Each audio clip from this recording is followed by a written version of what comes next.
Hi, I'm Devin, I'm the stage manager, and this is Lovejoy Tech Theater, and you're watching Leopard Spotlight.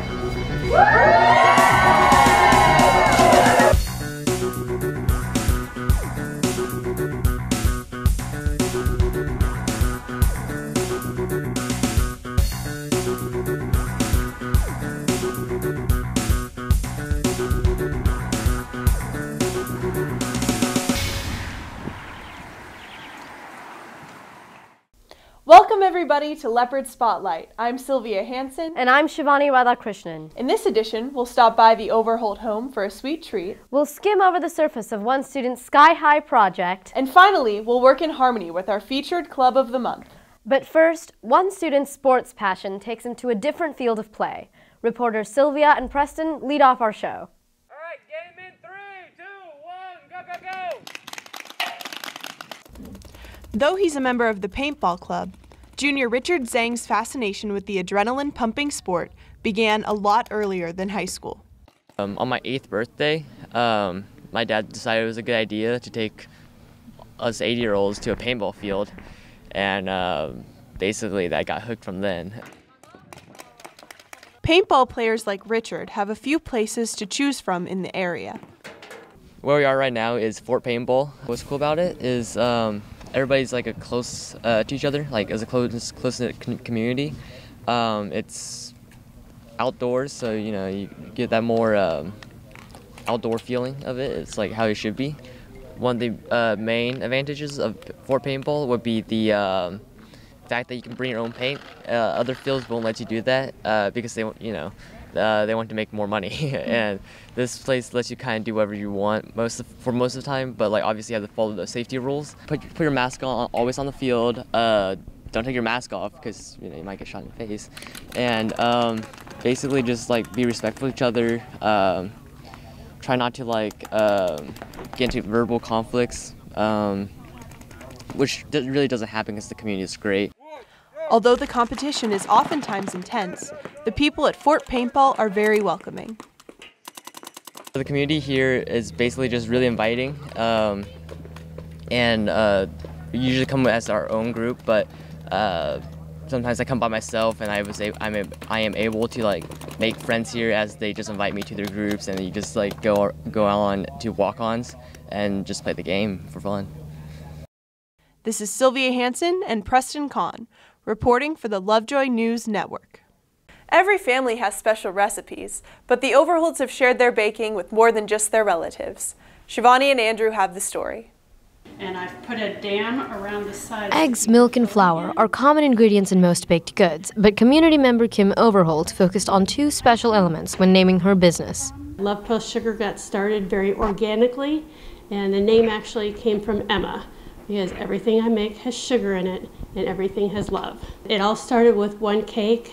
Somebody asked me after tasting something that I made for a birthday party for somebody else if I could make them a cake, and then it led to one more cake and one more cake, and it led to cookies. Love Plus Sugar isn't a traditional storefront bakery, but a business run out of Overholt's home. Here at home, I can get up in the morning. If I wake up early, I can come in the kitchen in my pajamas and get started working on whatever I need to do versus getting in the car and having to go somewhere. It's as big as I want it to be. And I haven't reached that maximum yet, but I have a nice balance between what I love doing and taking care of my family and baking.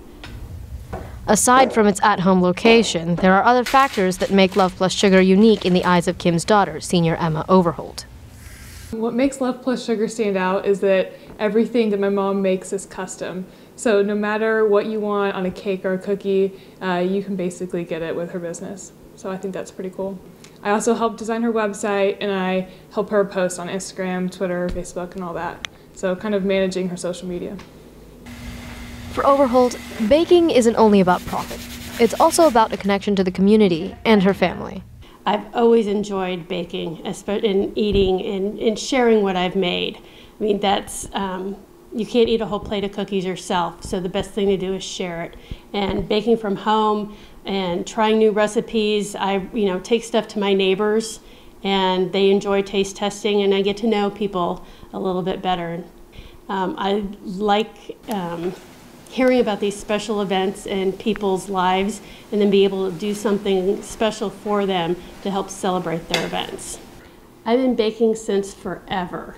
I remember baking cookies with my mom, baking bread with my grandfather. It really is something that all of our generations have enjoyed doing together, and I've just continued it. This is Shivani Radhakrishnan and Andrew Khalil reporting for the Lovejoy News Network.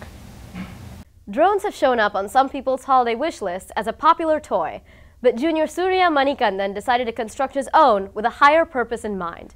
Bradley and Hayden have the story.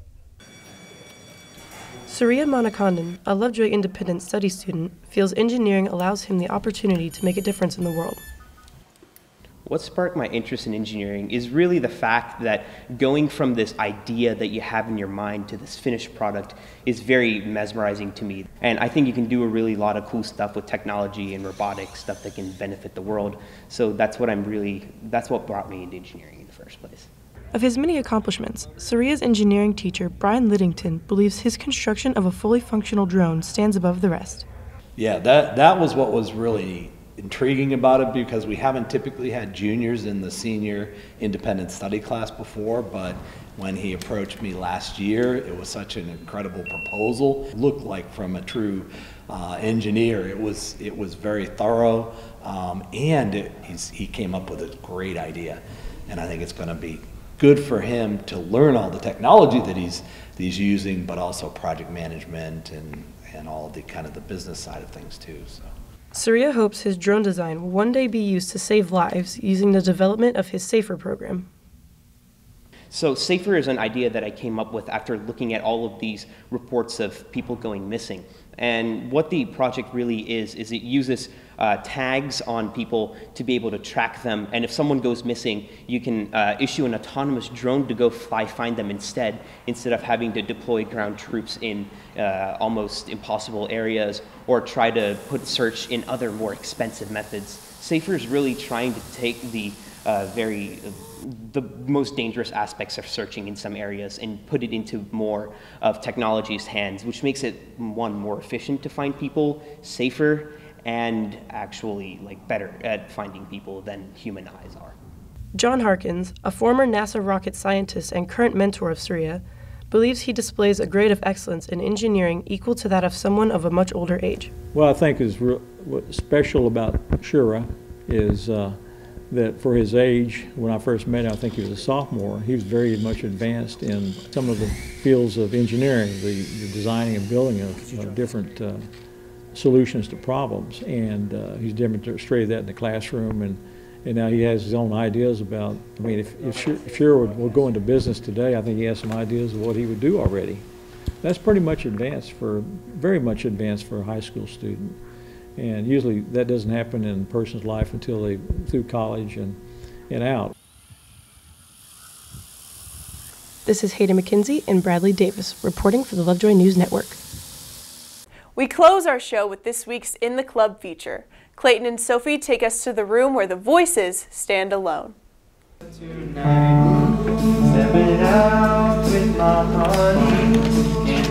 The Lovejoy Choir program has excelled in the Lovejoy community for many years, creating a reputation of talented students and skilled musical performances. However, many people don't know about the choir's a cappella group.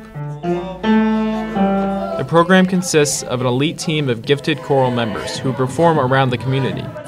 I love it a lot. It's more pop music than choral, which is what we mainly do in varsity choir, which is everybody. But in a cappella, it's a lot more refined to a certain type of music, which is pop. Right now we're doing jazz. We did some Christmas pop songs. It's really fun. It's really selective, so everyone gets their own voice. It's really cool. Although typical choirs strive for a mature choral sound, a cappella practices both choral and pop music, using a wide variety of voice types and personalities to create unique performances. A cappella stands out in Lovejoy because it really incorporates how difficult choir can be. It's not even though we do pop songs, it's not just choral. We can have fun with it, and it's very difficult because you have to be multiple parts with only a few people as your same part, or sometimes you're the only person singing that. So it's using a small amount of people and making music out of that a cappella without any accompaniment.